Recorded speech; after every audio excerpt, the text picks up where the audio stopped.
Bonjour à tous et bienvenue dans cette nouvelle vidéo. Alors, comme promis, je vais vous expliquer pourquoi j'ai choisi la version digitale plutôt que la version optique concernant la PS5. Peut-être si j'ai le temps, je vous dirai ce que je pense de la PS5 rapidement parce que franchement, il n'y a pas grand-chose à dire.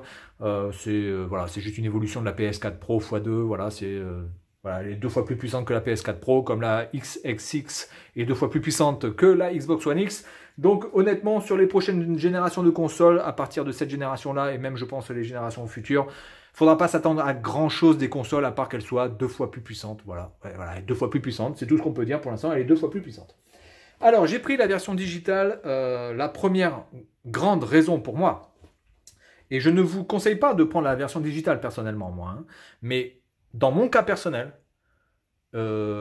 la version digitale était comme un choix logique, voilà, parce que j'aime pas être pris pour un con, donc à un moment donné, à con, con et demi, et moi je suis le roi des cons, et donc je vais à fond là-dedans. Donc j'ai pris la PS5 version digitale pour la bonne et simple raison que la 8e génération, donc la PS4 et Xbox One, et aussi un peu la Switch, se foutent de notre gueule au niveau des boîtes de jeu. Voilà, encore une fois, je suis désolé, je ne peux pas dépenser 60, 70, 80 balles dans un jeu pour qu'il y ait simplement une boîte plastique avec une galette. D'accord? Moi, quand j'achète un jeu, je veux qu'il y ait du contenu à l'intérieur, je veux qu'on me montre que le jeu a été fait de A à Z, je veux qu'on me montre qu'il y a eu du travail de A à Z sur le jeu, et ça inclut l'intérieur des boîtes. Donc God of War, qui est pour moi certainement l'un des meilleurs jeux de la PS4, j'adore ce jeu, je l'ai fait 3 ou 4 fois, enfin voilà, j'adore ce jeu. Moi je suis désolé, mais quand j'achète ce jeu-là et que je vois ça à l'intérieur, moi j'ai juste envie franchement d'exploser le jeu devant vous, quoi. Parce que si j'explose ce jeu-là maintenant, j'en ai rien à foutre en fait. Voilà, je vous dis, j'en ai rien à secouer. Alors, ce qui est quand même hallucinant, c'est que vous avez quand même ça, hein, pour vous dire, ah, vous voyez, hein, là, il y aurait pu avoir un livret, hein, ou une notice. Eh bien, fuck you, ok? Il n'y a rien du tout, il n'y a qu'un vieux truc pourri qui nous dit, attention à l'épilepsie derrière. Il n'y a même pas une jaquette recto-verso, voilà. Donc ça, pour moi, God of War, c'est la boîte de jeu parfaite pour vous montrer à quel point on se fout de notre gueule. Et moi, ça, je ne peux pas tolérer. Voilà, je ne peux pas acheter un jeu 60 balles pour avoir ça, d'accord? Je préfère, dans ces cas-là, aller dans un bon resto, au moins, je prendrai plus de plaisir, même si, encore une fois, le jeu est terrible, hein, c'est vraiment un super, super jeu, mais voilà, ça, pour moi, c'est vraiment le foutage de gueule absolu. Alors après, dans le foutage de gueule absolu, mais un peu moins foutage de gueule, vous avez The Last of Us 2. Alors, The Last of Us 2, eux, ils nous ont mis un vieux papier, même pas recto verso, avec un code. Ils nous ont mis le fameux papier pour l'épilepsie. Ils ont fait quand même l'effort de faire une jaquette recto verso. Voilà. Et on a donc 2 CD, bon, un CD de data et le CD de jeu, voilà, où il n'y a même pas, voilà, il y a rien, quoi, c'est juste noir et blanc, voilà, point. J'aurais préféré avoir Ellie sur un CD et Joël sur l'autre CD, d'ailleurs Joël sur ce CD-là, puisque c'est un CD qui sert qu'une seule fois, et après on n'en a plus besoin, mettre Joël sur ce CD-là et mettre Ellie sur ce CD-là, ça aurait été quand même assez, ça aurait été une bonne idée, je pense, parce que du coup, ça aurait pu faire un petit peu l'indice comme quoi Joël allait apparaître et puis disparaître. Donc du coup, ça, c'est aussi du foutage de gueule, qu'on soit bien d'accord. C'est un peu mieux que God of War, mais c'est du foutage de gueule, surtout sur un jeu qu'on attend depuis autant de temps. Donc du coup, comme je vous l'avais montré, je me suis fait mon propre livret. Voilà où on en est, quoi. Je suis obligé de faire moi-même mon livret personnel pour avoir un petit peu quelque chose à l'intérieur de cette boîte de jeu qui transpire un petit peu le travail bien fait, quoi. Donc c'est quand même assez hallucinant d'en arriver là. Ensuite, dans les jeux qui sont pas du foutage de gueule et qui sont pour moi juste le minimum syndical, vous avez Biohazard 2 par exemple, où là dans la boîte vous avez une jaquette qui est réversible avec Resident Evil, donc la version anglaise et la version japonaise, et vous avez une notice, alors cette fois-ci vous avez une vraie notice, en couleur, comme il faut. Alors elle n'est pas grande la notice, mais c'est pas grave, c'est pas grave. La notice, elle est pas grande, je sais pas quand elle va faire 10 pages peut-être, j'en sais rien, mais elle est pas grande la notice, mais ça me suffit. Voilà, ça c'est tout en couleur, c'est bien expliqué, il n'y a pas de problème. Capcom ne nous a pas entubé. Ils ont fait le minimum syndical. Vous avez aussi les trucs pour les codes. Alors, bon, là, ils auraient quand même pu, excusez-moi, mais faire un truc recto verso plutôt que de nous donner 2 papiers. Voilà, parce qu'on nous parle d'écologie, on nous dit, ah bah non, les notices, on peut pas faire parce qu'il y a l'écologie. Ah ouais, l'écologie, ouais. L'écologie, bien sûr. Et dans les jeux, où là, si tous les jeux étaient comme ça, je n'achèterais que du physique, promis juré, je n'achèterais que du physique, je vends ma digitale demain.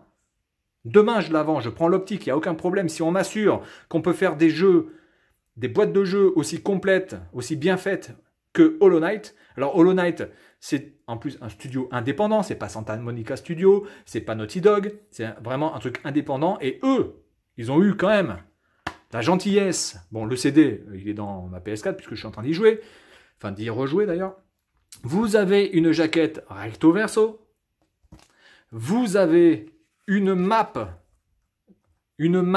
sur papier glacé du jeu, et vous avez une notice quand même de 25 pages, avec la présentation du personnage, des items, l'explication du gameplay, etc., etc. C'est monumental, voilà, si on peut m'assurer que sur PS5, tous les jeux auront au moins ça, allez, au moins ce qu'il y a là-dedans. Promis, je me mets à l'optique sans aucun problème, sauf que personne ne pourra me le promettre parce que bah, déjà dans les boîtes de PS5, c'est déjà le vide absolu. Donc ça, c'est la première raison principale pour moi. Ensuite, eh bien évidemment le prix, parce qu'elle coûte 100 € de moins, donc 100 € de moins, ça me fait 2 années de PlayStation Now, grosso merdo, puisque une année c'est 50 balles à peu près. Voilà, donc 2 années de PlayStation Now, donc ça fait quand même énormément de jeux à télécharger, de pouvoir garder, etc. Donc le prix fait aussi que, mais c'est pas en soi un critère absolu, hein, voilà. Ensuite, eh bien, il y a le design, parce que évidemment, la version optique a une sorte de boursouflure sur le côté, qui moi ne me plaît pas, puisque ça casse un petit peu le design vertical, frontal, vertical de la console. Là, sur cette version comme ça, vous pouvez voir que c'est... Hop, je vais me mettre comme ça. Vous pouvez voir que je peux tracer un trait au milieu et c'est symétrique en fait. Sur la version optique, vous avez cette petite boursouflure qui casse le design. Alors déjà que le design n'est pas franchement exceptionnel parce que elle est juste monumentale. Cette console, elle est trop grande. Voilà, déjà elle est grande, elle est beaucoup trop grande. Mais en plus là, si on me rajoute la boursouflure sur le côté, là c'est juste pas possible. Donc au niveau du design, j'ai préféré aussi prendre la version digitale. J'ai préféré prendre la version digitale aussi parce que le prix entre le digital et le prix entre le physique désormais est le même. Ce qui n'était pas le cas sur la PS4 où les versions digitales étaient beaucoup plus chères, enfin beaucoup plus cher en tout cas que les versions physiques. Ce qui n'est plus le cas sur le store en tout cas de la PS5 parce que Demon's Souls sur le store il est à 79,99 € et Demon's Souls normalement dans le prix on va dire normal il est à 79,99 €. Alors après évidemment le physique bénéficie du fait que vous pouvez trouver sur Amazon, sur certains sites, des vendeurs qui vont le vendre 5 €, 10 € moins cher, neuf, mais de base, le prix officiel, que ce soit digital ou physique, il est le même. Et en tout cas, à Taïwan, c'est le même. C'est la même chose pour Sackboy, par exemple. Sackboy sur PS5 digital, il est au même prix que Sackboy version physique ici. Donc, à ce niveau-là, là, on ne peut plus me dire « Ouais, mais prends pas la version digitale parce que les jeux sont plus chers. » Là, c'est plus le cas. Voilà. Sur la version PS4, je suis d'accord, mais sur la version PS5, je ne suis pas d'accord. Les prix sont les mêmes. Ensuite, j'ai pris la version digitale aussi parce que ne pas avoir de lecteur optique, ça évite une panne supplémentaire, ça évite du bruit supplémentaire et ça évite de la chaleur supplémentaire. Je dois bien reconnaître que cette version digitale que j'ai, elle est extrêmement silencieuse. Franchement, je ne l'entends pas et pourtant, je joue quand même à des jeux quand même qui prennent un petit peu de ressources, hein, puisque je peux jouer par exemple à God of War dessus, voilà, puisque je peux jouer à la version digitale que j'avais sur ma PS4. Donc du coup, je vois pas vraiment l'intérêt pour moi de rajouter du bruit ou rajouter de la chaleur. Donc du coup, ben voilà, j'ai pris cette version et j'en suis assez satisfait parce que je misais sur ça pour que la console ne fasse pas de bruit parce que j'en avais un petit peu marre de la PS4 avec son bruit de réacteur nucléaire. Donc là, honnêtement, sur ce point-là, et moi je parle de ma console et de mon ventilateur parce que je sais qu'il y a des PS5 qui ont des problèmes de ventilo, moi ma version digitale ne fait strictement aucun bruit. D'accord? Et je peux même vous dire que le bébé dort juste à côté. Il n'y a aucun problème. Voilà, c'est limite le bruit des touches quand j'appuie sur les touches, ça fait plus de bruit que la console. Donc voilà, à ce niveau-là, ben, j'en suis assez satisfait. En plus, après, il faut reconnaître une chose, j'ai pris la version digitale aussi, parce qu'on ne pourra pas se désengager du digital. Voilà, on ne pourra pas se désengager du digital parce que entre les DLC ou les jeux qui nécessitent obligatoirement, même quand vous mettez le jeu en physique, de télécharger des données pour pouvoir lancer le jeu, de toute façon, on va être automatiquement lié à ça.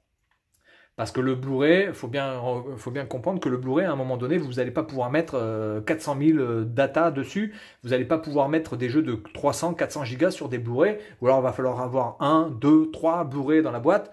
Ça va être un petit peu, voilà, c'est un petit peu n'importe quoi. Il faut savoir quand même que Call of Duty, Cold War, voilà, la guerre froide, le dernier Call of Duty, j'ai regardé sur la PS5, il demande 188 gigas minimum de téléchargement. 188 gigas. Donc il y a forcément déjà au moins 2 Blu-ray enfin je sais pas, hein, je pose la question, mais il y a au moins déjà 2 Blu-ray dans la boîte. Parce que je vois pas qu'on peut mettre 188 gigas sur un Blu-ray. Peut-être que le maximum c'est 200 gigas sur un Blu-ray, j'en sais rien, mais c'est juste monumental. Et en plus on vous dit que c'est le minimum. Donc ça veut dire qu'il y aura des choses à télécharger. Alors peut-être que les choses à télécharger ne vont pas forcément impacter le jeu, mais je pense bientôt que vous allez avoir des jeux achetés physiques qui ne pourront se lancer que lorsque les données téléchargées sur le store ou quoi que ce soit seront téléchargées. C'est-à-dire qu'il ne pourra pas partir tout seul le jeu. Vous allez être obligé de télécharger des données. Donc je pense que voilà, on arrive pour moi à quelque chose qui est la limite des données sur support physique, ou alors après on va devoir faire des jeux sur cartouche. C'est-à-dire des jeux sur cartouche, c'est-à-dire on aura des cartouches de 500 gigas, comme une sorte de micro SD ou quoi que ce soit, et les jeux seront dessus, un peu comme pour la Switch, hein, d'ailleurs, parce que sur la Switch, vous avez des jeux de 30 gigas, hein, sur la Switch, il n'y a aucun problème, voire même peut-être plus. Donc du coup, peut-être que on va revenir aux cartouches, parce que le support CD, ça ne va plus être possible, en tout cas le support Blu-ray, enfin moi j'appelle ça CD parce que j'ai pas envie de dire Blu-ray, c'est un peu chiant, mais peut-être qu'à un moment donné le support CD, Blu-ray va arriver à une limite où on va plus pouvoir faire quoi que ce soit et on va être obligé de télécharger des données quoi qu'il arrive. Il faut quand même savoir aussi que pour moi ça a commencé à partir de la Wii U, c'est-à-dire que quand je vois un pack Zelda Wii U, hein, Zelda qui est quand même, voilà, c'est pas Lego quoi, c'est Zelda, c'est quand même le fer de lance de la marque Nintendo. Vous achetez un pack Zelda Wii U, à l'intérieur, vous n'avez pas le jeu physique. Vous avez un code de téléchargement. Alors certes, vous avez un gamepad qui est aux couleurs de Zelda, wow, c'est super, mais vous n'avez pas le jeu physique. Sur Switch, il y a des jeux qui sont en boîte et vous n'avez pas la cartouche, vous avez simplement le code de téléchargement. C'est-à-dire que vous avez une boîte, mais là, cette fois-ci, vous n'avez même pas la cartouche, vous avez l'emplacement de la cartouche, mais vous avez simplement un code de téléchargement pour vous dire, voilà, vous pouvez télécharger le jeu, mais ça sert à quoi d'acheter une boîte de jeu si à l'intérieur vous avez un code de téléchargement, autant qu'on passe directement sur l'eShop, quoi. Vous voyez ce que je veux dire? Ça sert à rien du tout. Donc voilà, à un moment donné, je pense qu'on va être obligé de passer quasiment que par les versions digitales de jeux pour avoir la possibilité de télécharger un nombre de données, surtout que maintenant la fibre va être de plus en plus développée et qu'à la vitesse où on peut télécharger, maintenant, même si vous avez la 5G par exemple, la 5G ça va beaucoup plus vite que de télécharger, ne serait-ce que par votre internet ou fournisseur internet, autant télécharger directement par la 5G, ça va à une vitesse folle. Donc voilà un petit peu toutes ces raisons qui m'ont fait prendre la digitale, mais encore une fois, moi personnellement, je ne vous conseille pas de prendre la version digitale. Si vous allez sur le marché de l'occasion, si vous aimez échanger des jeux, prendre des jeux, acheter des jeux dans les caches ou quoi que ce soit, moi, je ne vends aucun jeu, donc le marché de l'occasion, je m'en fous complètement. Et tout ce qui peut être après occasion next-gen, honnêtement, j'en ai rien à secouer. Voilà, peut-être encore un petit peu la PS4, il y aura encore quelques petits jeux PS4 peut-être que je vais acheter, mais là pour l'instant, pour la next-gen, j'en ai rien à secouer du marché de l'occasion. Alors je ne dis pas que je n'achèterai pas la version optique de la PS5, mais je pense que la version optique de la PS5, je la prendrai quand ils auront sorti une PS5 Slim. Ça c'est dans beaucoup d'années, mais pour l'instant, pendant toute cette période-là, je vais me contenter simplement de la version digitale et me consacrer à acheter des jeux physiques uniquement pour le rétro gaming parce que là, au moins, quand j'achète des jeux rétro, j'ai vraiment pas l'impression qu'on se fout de ma gueule. Quand vous achetez des jeux Mega Drive, quand vous achetez des jeux Super Famicom, quand vous achetez des jeux GameCube, quand vous achetez des jeux Saturn, vous avez vraiment un objet qui a une âme et qui est fait de A à Z convenablement. Moi, quand je vois ça, honnêtement, je vous le dis, hein, ça peut partir à la poubelle demain, j'en ai vraiment rien à foutre. Voilà, donc c'est tout pour cette vidéo concernant mon choix de la version Digit par rapport à la version optique. Et je maintiens que c'est uniquement mon choix personnel et que vous, si vous avez la possibilité de prendre la version optique et que ça vous plaît et que vous allez dans les marchés d'occasion, à Micromania ou quoi que ce soit, eh bien prenez la version optique évidemment. Mais personnellement, pour l'instant, ça restera la version Digit encore pendant 2, 3, 4 ans à peu près. Et puis je verrai comment ça se goupille un petit peu au fur et à mesure, et surtout par rapport au design. J'espère qu'il y aura une PS5 Slim optique qui aura quand même une gueule un peu plus convenable que ce truc-là, en sachant aussi que la XXX de chez Microsoft, hein, c'est pas non plus, on dirait une borne d'autoroute, voilà, peinte en noir, ou voilà, ça ressemble à rien, on dirait un cendrier. Donc pour l'instant, c'est vrai que cette 9e génération ne m'a pas beaucoup convaincu, tant par le design que par la puissance, parce qu'il y a ça. Mais ça, j'en parlerai peut-être dans une autre vidéo en vous disant ce que je pense de la PS5, les points forts que je trouve, voilà, les points forts ou les points faibles. Ou les trucs qui m'agacent franchement, mais ça ce sera dans une autre vidéo. Voilà, donc c'est tout pour cette vidéo sur mon choix concernant la version Digit, et puis moi je vous dis à la prochaine, salut à tous.